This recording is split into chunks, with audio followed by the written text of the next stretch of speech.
안녕하세요 여러분, 너마드입니다. 조반니 디비치 어떻게 최고의 명문 가문을 이루었을까? 미술사를 계속 들으신 분들은요 이 메디치 가문의 영향력을 짐작하실 텐데요, 서양 역사를 통틀어서 한 가문으로서, 단일 가문으로서 인류 역사에 가장 큰 흔적을 남긴 그런 가문이라고 할 수 있겠고요, 극히 드문 예라고 할 수 있겠는데, 객관적으로 보면 교황을 둘이나 배출했고요, 프랑스 왕비를 둘이나 배출했던 그런 명문 가문입니다. 이런 외적인 것 외에 무엇보다도 르네상스라고 하는 예술운동을 가능하게 만들었던 가문이다. 또 그런데 그 중에서도 르네상스 운동도 이 조반니 디비치가 가문을 일으키면서 동시적으로 시작되었다, 이렇게 말할 수가 있습니다. 이 메디치 가문의 마지막 혈육인 안나 마리아 루이사가 1743년에 소지하고 있던 예술품들을 피렌체 밖으로 유출하지 않겠다는 조건으로 모두 프렌체 시에 기부하고 죽음으로써 메디치 가문의 문을 닫게 됩니다. 약 350년간 한 가문이 유지되면서 인류사에 커다란 자취를 남기게 됩니다. 그렇다면 이런 일이 도대체 어떻게 가능했을까요? 이 조반니 디 비치가 어떻게 가문을 일으켜 세웠는가, 그의 성공 요인을 세 가지 정도로 한번 살펴볼까 합니다. 메디치 가문은요, 한가한 시골 농장주 출신이었습니다. 이곳이 바로 이제 메디치 가문의 조상의 흔적들이 남아있는 장소입니다. 이들이 13세기에 피렌체로 이주하게 되고요, 그곳에서 환전상, 좋게 말해서 환정상이고요, 나쁘게 말하면 고리대금업을 한 것이죠. 고리대금업을 주로 하면서 부를 일궈 갔습니다. 그 당대의 입장에서 보면 그렇게 두드러진 가문이 아니었습니다. 그저 조금 재산을 가지고 있어서 도시로 와서 고리대금업을 했던 사람들이 바로 이 메디치의 선조들인데요. 그런데 이 조반니 때에 와서 커다란 부와 더불어서 명성을 얻습니다. 그리고 많은 시민들에게 아주 지지를 받는 리더의 반열에 들게 됩니다. 조반니 디 비치 이후에 이 명문 가문으로서 수백 년 동안을 피렌체를 통치하며 영향력을 끼치었던 것입니다. 그렇다고 그러면 이 메디치 가문의 창업자 조반니 디 비치가 말씀드렸던 대로 어떻게 해서 명문 가문을 이루어 수 있었는지 세 가지 정도로 요약을 해서 설명을 드려보도록 하겠습니다. 첫 번째로 이 조반니 디비치는요 아주 뛰어난 투자 감각, 경제 감각을 가지고 있었다라고 하는 것입니다. 투자의 귀재라고도 부를 수가 있겠는데요, 경제적으로 세상이 돌아가는 형편을 꿰뚫어 볼 수 있는 통찰력과 뛰어난 경영 능력을 가지고 있었던 사람이 바로 이 조반니 디비치입니다. 자, 그가 1397년에 그의 가문의 모태기업이라고 할 수 있는 메디치 은행을 설립하게 되거든요. 여기에는요 두 가지 기반이 있었습니다.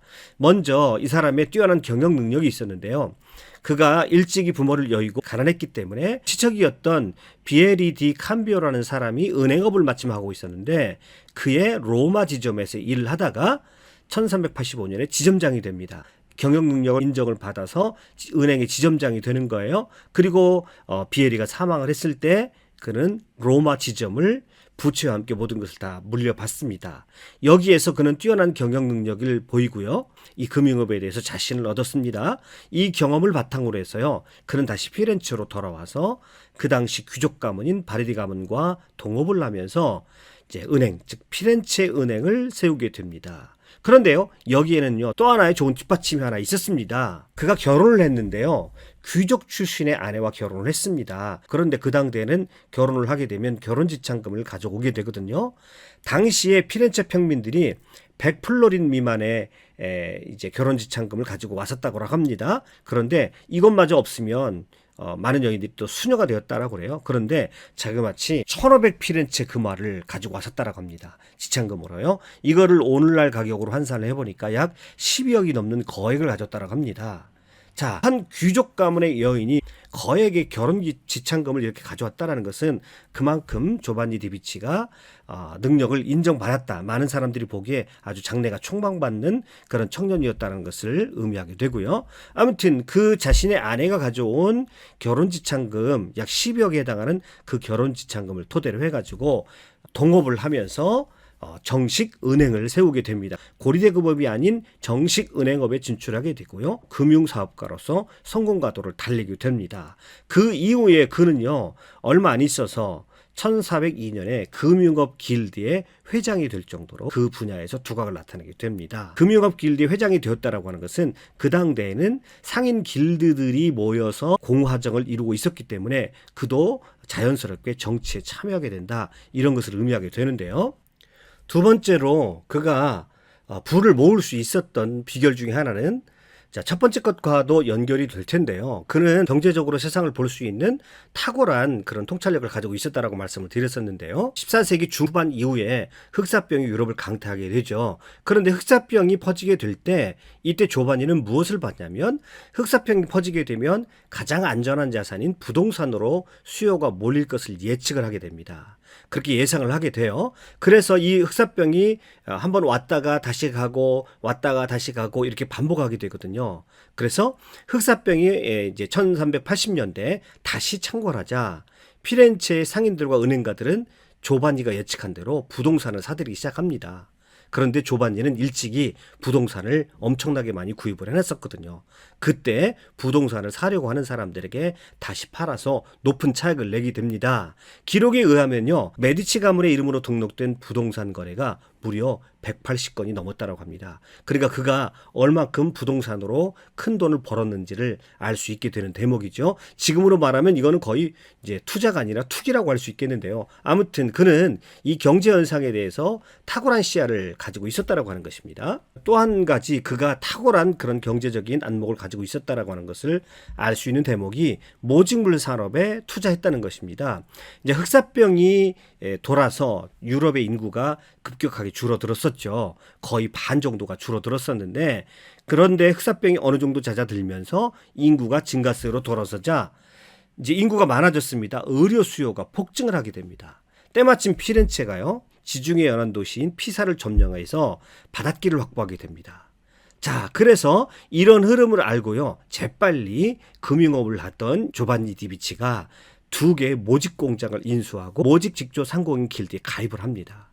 지금으로 말하자면 이것은 어떤 것이 되냐면 최첨단 반도체 기업에 투자를 했다, 아니면 요즘에 각광받는 미래 산업이 뭔가요? 가령 2차 전지 같은 미래형 산업에 그가 재빨리 투자를 했다라고 하는 것입니다.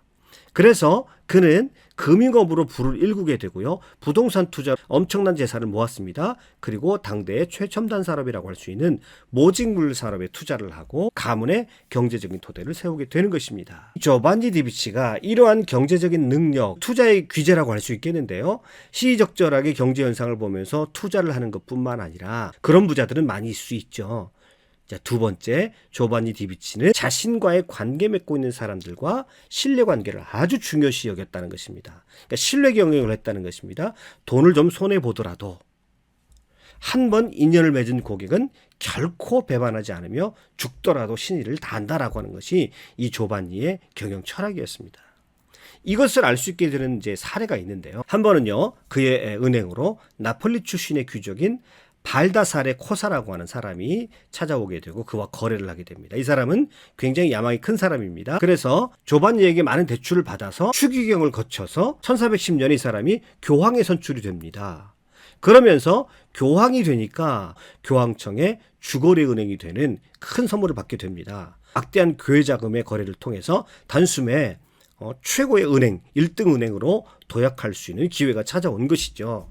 그러나 이것은 얼마 가지 못했습니다. 오히려 이것이 메디치 가문의 독이 됐습니다. 왜냐하면 여기에는 굉장히 복잡한 그런 정치적인 상황들이 전개가 됩니다만은 한마디로 말해서 이 교황은 3분의 1쪽짜리 교황이었습니다. 쉽게 말하면 그 당대에는 교황이 3명이 있었다는 것입니다. 아비뇽 유수 사건 이후에 교황권이 황제권에게 농락당하던 시절, 그래서 교황들이 막 분열이 되기 시작합니다. 그래서 교황이 3명이나 서게 되는 그런 어처구니 없는 일이 벌어지게 되는 것이죠. 그 당대에는 이 교황권보다 황제권이 강했었거든요. 신성 로마 제국의 황제 지그스문트가 3명의 교황을 다 파문을 해버리고요, 새로운 교황을 선출합니다. 그 사람이 마르티누스 5세 교황인데요, 여기서 머무르는 것이 아니라 이 지그스문트 황제는 요하네스 23세를 구금을 하고요, 35,000 플로린에 달하는 어마어마한 벌금을 부과하게 됩니다. 이건 개인이 도저히 갚을 수 없는 그런 액수죠. 자, 그런데 이 사람이 조반니 디 메디치에게 구원을 요청합니다. 대출을 해달라는 거예요. 그때 조바니 디비치가 두말하지 않고 요한네스 23세에게 벌금을 낼 돈을 대출해 줍니다. 그런데 이 돈은 받으려고 준 돈이 아니죠. 요한네스 23세와 의리를 지키기 위해서 벌금을 내준 것입니다. 엄청난 손해를 본 것이죠. 그리고요, 거기에 머무르는 것이 아니라 만신창이가 되어서 갈 곳이 없어진 이 요한네스 23세에게 은신처를 제공을 합니다. 그리고 이 사람이 그 다음에 죽었는데, 우리가 잘 아는 미술사를 강의를 쭉 들어오신 분은 아시겠지만 피렌체 대성당 앞에 있는 조반니 세례당이죠. 그 안에 들어가다 보면 이 파문당한 이 교황을 위해서 영묘를 이렇게 만들어준 것을 볼 수가 있습니다. 자, 여기서 이 조반니 디 메디치라는 사람의 경영 철학을 알 수 있는 것이죠. 한번 신의를 맺은 사람은 절대 배반하지 않는다라고 하는 것입니다. 비록 손해가 보는 일이 있더라 할지라도 자기와 신뢰관계를 맺고 같이 해왔으면 끝까지 그 사람을 책임지고 자기가 먼저 배신하지 않는다라고 하는 겁니다. 이 조반니 디 메디치의 이 신뢰 경영이요, 반전을 일으키게 됩니다. 아까 말씀드렸던 대로 3명의 교황을 파문시키고 새로운 교황 마르티누스 5세 교황이 들어섰다라고 말씀을 드렸죠. 이 사람이요, 조반니의 피렌체 은행을 새로운 주거래 은행으로 선정을 하게 되는 겁니다. 반전에 반전이 일어난 거죠. 이제 정식으로 로마 교황청의 주거래 은행이 됐습니다. 이게 날개를 단 겁니다. 최고의 은행이 된 겁니다. 그런데 무엇 때문에 이 마르티누스 5세 교황이 조반니의 피렌체 은행을 주거래 은행으로 선정을 했을까요? 이 조반니가 파문당한 교황에게 하는 그 행동을 끝까지 본 겁니다. 끝까지 신뢰를 잃어버리지 아니하고 그 사람에게 최선을 다하는 그런 신의 모습을 보고, 아, 이 사람이야말로, 이 메디치 은행이야말로 믿을 수 있는 거래처다라고 생각을 했고 교황청의 주거래 은행으로 선정한 것입니다. 거의 버림받은 한 사람에 대해서 끝까지 신의를 지키는 이것 때문에 메디치 가문이 교황청의 주거래 은행이 되었을 뿐만 아니라 이것은요, 또 일반 시민들의 입장에서도 굉장히 신뢰할 만한 사람이라고 하는 인상을 피렌체 사람들에게 심어주게 되는 것입니다. 그래서 그가 거대한 명문 가문을 일으킬 수 있었던 두 번째 요인은 그는 철저하게 사람을 믿고 배신하지 않았다. 그리고 끝까지 신의를 지켰다라고 하는 것이 이 굉장히 큰 요인이라고 할 수 있겠습니다. 세 번째는요, 이 사람의 리더십의 특징입니다. 겸양의 리더십, 공동체 중시 리더십을 가지고 있었습니다. 자, 이것에 대해 설명을 드려보겠습니다. 자, 이 사람은요, 일관된 어떤 리더십의 흐름이 있었는데 강자와의 경쟁을 피하고 몸을 낮추고 될 수 있으면 대중편에 섰습니다. 이 메디치 가문이 후발주자이기 때문에 그 앞에 굉장히 강력한 귀족 가문이라든지 명문 가문들이 있었습니다. 그런 명문 가문들과 될 수 있으면 경쟁을 피하고 몸을 낮추면서 가능한 한 대중들의 마음을 파고들려고 노력을 했습니다.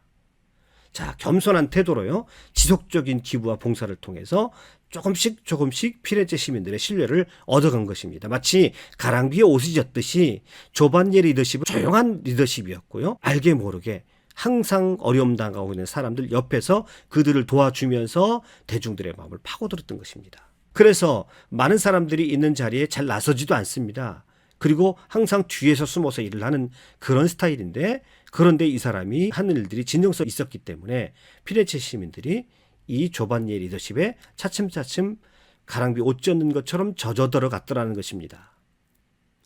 그는요, 은행가로서 성공을 했습니다. 아까 말씀드렸던 대로 은행가 길드의 대표가 되어서 이제 정치에 참여하게 되었다라고 말씀드렸죠.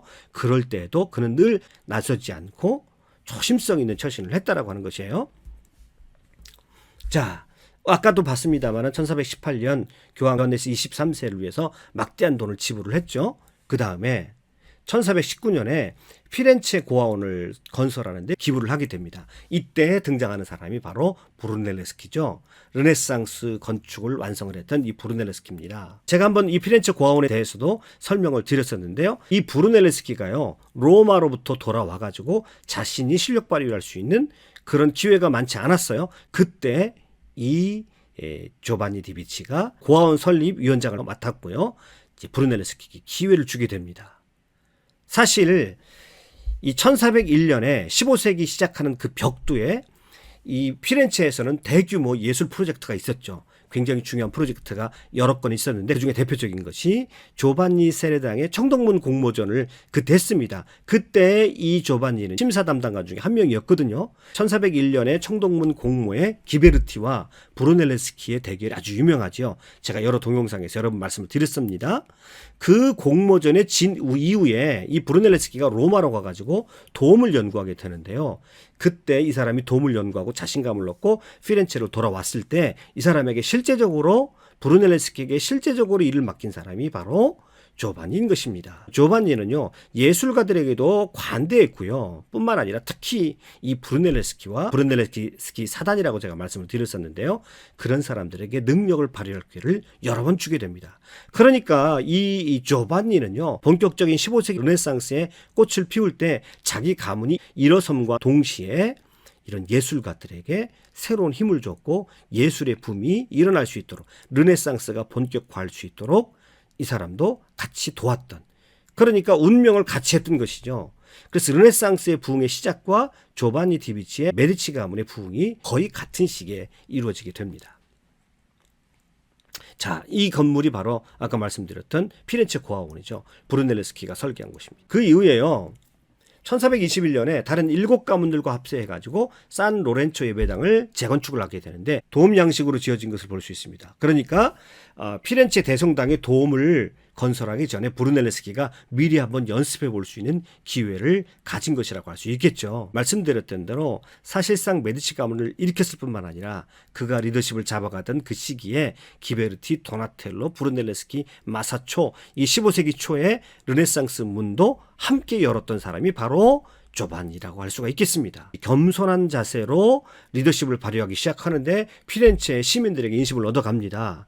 1412년에 콤팔로니에레에 선출이 됩니다. 이 콤팔로니에레가 뭐냐면 일종의 명예직인데요. 그 당대 피렌체에서 최고의 지도자들에게 수여됩니다. 소리 없이 그의 리더십이 퍼져서 피렌체 사람들에게 인정을 받은 것이죠. 당대 귀족들이 반대함에도 불구하고 누구도 최고의 명예직을 받는 것을 부정할 수가 없었습니다. 그가 본격적으로 정치에 힘을 얻을 무렵 그의 리더십이 이 피렌체 사람들의 마음을 사로잡는 결정적인 사건이 한번 발생을 하게 됩니다. 그것은 어떤 사건이냐면 1422년에 밀라노와의 4년 전쟁이 끝나고 난 이후입니다. 1422년 밀라노와 4년 전쟁을 벌이게 되고요. 그 싸움 끝에 막대한 부채가 이 피렌체시에 쌓여서 압박을 받게 되겠죠. 그래서 세금을 걷어야 되는데 혁신적인 정책을 펼칩니다. 인두세 대신에 재산세를 도입을 합니다. 이게 무슨 소리냐면 인두세로 전쟁으로 인한 부채를 해결하라고 한다면 그것은 각각의 시민들에게 다 세금이 매겨진다는 것을 의미하게 되죠. 그러면 부자나 가난한 자나 거의 비슷하게 세금을 물리게 되고 부자들은 세금을 많이 안 물게 되는 결과가 낳게 되는 것이죠. 자, 그래서 조반니 디비치가 이때 재산세를 도입을 합니다. 즉 재산세를 도입한다는 건 뭐를 말하는 겁니까? 누진세를 도입한다는 거나 마찬가지죠. 그래서 재산을 많이 가지고 있는 사람에게 세금을 많이 걷게 됩니다. 그러니까 자연히 귀족들은 강력하게 반발을 하고 시민들은 쌍소리 들고 환영을 하겠죠. 그런데요, 조반니는 이때 자신부터 세금을 솔선수범해서 내어버리고 귀족들의 불만을 잠재워버립니다. 이처럼 그는 항상 이 공동체, 시민들 중심으로 정책을 펴나갔고 이 사건을 통해서 메디치 가문이 강력한 리더로서 이 피렌체에 자리 잡게 되는 것입니다. 이처럼 그는 겸양과 공동체 우선의 리더십을 보임으로써 시민들의 절대적인 지지를 얻어가는 것이죠. 조반니 디비치가 어떻게 명문 가문을 일구었는지 세 가지 측면으로 살펴보았는데요. 이 사람이 1428년 68살의 나이로 사망을 하게 됩니다. 아들에게 유산을 물려주는데요. 아들 코시모에게 황금 덩어리만 17만 8천 블로린, 현재 시가로 약 1,400억이 된다고 합니다. 그 외에도 그것만 아니라 수많은 부동산, 메디치 은행, 그 다음에 양모 및 비단 무역업체 이런 것들을 다 받아서요. 당대 최고의 부자가 된 것이죠. 그런데 그가 그런 유산만을 물질, 재물만을 자손들에게 남겨줬다면 이 메디치 가문은 절대 명문 가문이 될 수가 없었습니다. 근데 그는 건강한 정신, 건강한 리더십이 무엇인지를 자식들에게 유언을 통해서 물려준 것입니다. 그의 삶을 통해서 충분히 또 보여주었죠. 그의 유언장의 내용입니다. 나는 행운이 부여해주고 너희 어머니와 내가 열심히 일하여 유지할 수 있었던 거대한 부를 너에게 남긴다. 나는 토스카나 지역의 다른 상인들보다 더 큰 사업을 남긴다. 선하고 훌륭한 시민들을 존경하는 일에서 즐거움을 찾으면 시민들은 우리 가문을 그들의 안내자로서 빛날 수 있도록 해줄 것이다. 만약 내가 조상의 전통에 신뢰를 가진다면 사람들 또한 너를 명예롭게 생각할 것이다. 라고 그렇게 유언을 남기게 됩니다. 그러니까 항상 시민들과 공동체 의식을 가지고 시민 공동체를 중시하는 그런 리더십을 가지라고 하는 것입니다. 그의 유언의 내용들을 가만히 보면 그가 얼마나 겸손해야 하는지, 리더가 얼마나 낮은 자세를 가져야 되는지를 강조하는 대목을 여러 군데서 확인할 수 있습니다. 가난한 자들에게는 자선을 베풀고 불쌍한 자들에게는 친절하고 자유롭게 대하며 너 자신을 내바치고 성심을 다해 그들을 역경에서 구해내도록 노력해야 한다. 이게 평생 자기가 이렇게 살았거든요. 그 다음에요. 조언을 주려고 하기보다는 공정하고 올바른 이유를 들어 문제들을 논의하라. 그 다음에 아주 재밌는 요원을 남기는데요. 시청사에 자주 들르지 말고 부를 때까지 기다리며 순종하며 많은 표를 얻었다 하여 거만에 취하지 말라. 자, 이렇게 말합니다. 소송이나 공정성에 영향을 미치는 어떠한 시도도 해서는 안 된다. 그러니까 툭하면 소송하고 고발하고 이러지 말라는 겁니다. 네가 부를 가지고 있기 때문에 양보하라는 그런 얘기죠. 자, 그래서 여기서도 보면 알 수 있지만 이 메디치 가문이 괜히 350년 동안 명문 가문으로서 그리고 인류의 세계사에 그렇게 큰 영향력을 끼칠 수 있었던 것은 공연이 된 것이 아니라고 하는 것이죠. 설립자인 이 가문을 창시했던 조바니 디 메디치의 이런 겸양과 공동체를 중시하는 그런 정신을 자식들에게 그대로 물려줬다라고 하는 것입니다. 여러분 잘 아는 마키아벨리죠. 그가 군주론을 써서 메디치 가문에게 헌정을 하려고 했습니다마는 메디치 가문으로부터 냉대를 받았죠. 그래서 그는 메디치 가문에 대해서 상당히 부정적인 그런 표현을 많이 하고 부정적인 시각으로 보았습니다. 그런데 유독 이 조바니 디 메디치만은 이 마키아벨리가요 긍정적인 평가를 합니다. 그는 정치에서 명예를 구하지 않았으면서도 정치에서 얻을 수 있는 모든 명예를 죄다 누렸다. 고위직에 있을 때 그는 모든 이에게 친절했다. 웅변에 뛰어나지는 않았으나 신중한 점에서는 따라올 사람이 없었다라고 이 조바니 디 메디치는 아주 극찬을 하고 있는 것을 볼 수가 있습니다. 지금 보시는 이 문양이 메디치 가문의 문양인데요. 자, 오늘 우리는 명문과 메디치 가문을 일으켰던 조바니에 대해서 살펴보았습니다. 자, 그는 부를 자식에게 물려주었을 뿐만 아니라 앞으로 후손들이 따라가야 될 정신까지도 물려주었다라는 것이 그의 위대한 점이라고 할 수 있겠습니다. 평생 겸손하게 자신을 낮추고 공동체를 위한 희생을 몸소 보여주어서 건강한 정신을 물려주었던 조바니 디 메디치. 여러분과 저는 무엇을 후손들에게 물려줄 수 있을까요?